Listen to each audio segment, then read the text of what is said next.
Fancy garment and kids mall, Ayesha Nagar police station के सामने, हजारखोली, मालेगांव।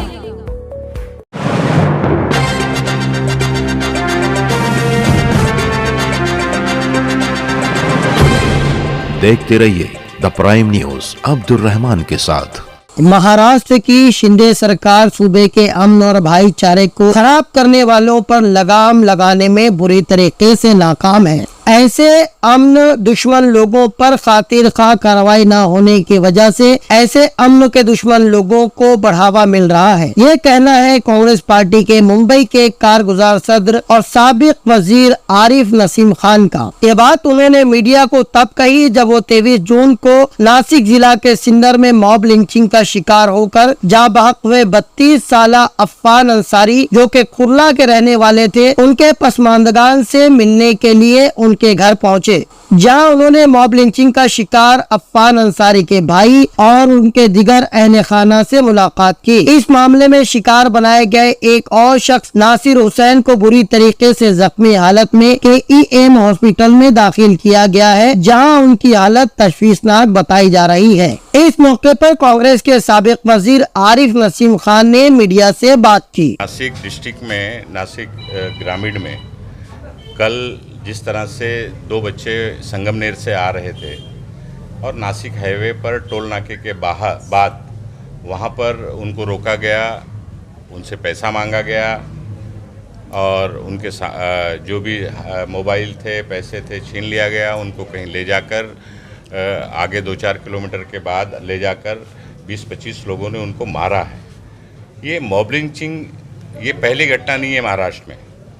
8 तारीख को इगतपुरी के अंदर इसी तरह गया है। परसों शाम को नासिक ग्रामीण में ये घटना हुई है। कल मैंने खुद वहाँ के जो SP हैं उनसे मैंने बात की है।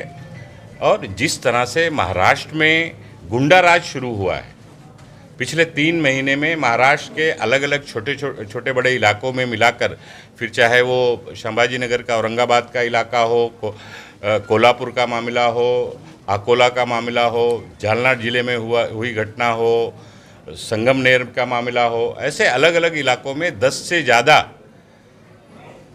छोटे मोटे दंगे हो चुके हैं। मॉब लिंचिंग अब शुरू हो गई है।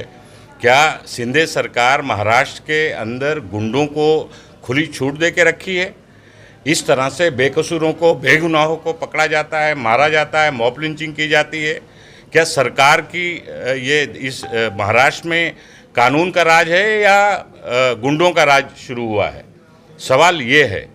इस तरह की घटना महाराष्ट्र के लिए बहुत ही दुखदाई और शर्मनाक है। इसकी जितनी भी निंदा की जाए, जितना भी इस घटना को कंडम किया जाए, वो कम है। हमारी मांग रहेगी शिंदे सरकार से कि तुरंत इसके पीछे जो लोग हैं सबकी जांच करके सबको गिरफ्तार किया जाए और दोबारा इस तरह की घटना महाराष्ट्र जैसे प्रोग्रामी राज्य में ना हो। इसको पूरी तरह से सरकार इसका तय करे और जो अधिकारी हैं जिनके निग्लिजेंस से इस तरह की कार्रवाइयाँ हो रही हैं, घटनाएं घट रही हैं, उनके ऊपर भी कार्रवाई करने की ज़रूरत है। सर 20 दिन में दूसरी घटना उसी क्षेत्र में लगातार इस तरह की घटना बढ़ती आ रही है। आप यहाँ पर इस वक्त आए हुए हैं, क्या कुछ आपने इनको आश्वासन दिया है? क्या कुछ कहेंगे? देखिए, मैं आया हूँ, जो मृत्यु परिवार का जो बच्चा था जिसको बेरहमी से मारा गया है, उनके परिवार के लोगों को मैं मिलने आया हूँ, उनके दुख में शामिल होने आया हूँ और मैंने उनको यही यकीन दिलाई है कि आपको इंसाफ मिले और जो मुलजिम है उनके ऊपर कड़ी कार्रवाई हो। उसको लेकर हम लोग आने वाले दिनों में इसको मजबूती से इस मसले को उठाएंगे। सर, मॉब लिंचिंग जैसे ये जो शब्द यूज होते हैं, उसके परिवार जो दुखी होते हैं, ये इस चीज़ पे रोक लगेगी कि नहीं लगेगी? नहीं, बिल्कुल रोक लगना चाहिए। ये सरकार की नाकामी है, सरकार का फेल्यूर है। इस तरह की घटनाएं बढ़ती जा रही हैं। एक जिले में 8 दिन में अगर 2 घटना घटती है तो सरकार क्या सोई हुई है? सरकार का इंटेलिजेंस क्या कर रहा है? सरकार का पुलिस डिपार्टमेंट क्या कर रहा है?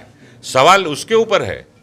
और हमारी तो मांग होगी कि जो मृत्यु परिवार है उनके लोगों को इसका पहले तो मुआवजा दिया जाए और उसी के साथ साथ जो दोषी हैं उन पर कड़ी और कठोर कार्रवाई हो।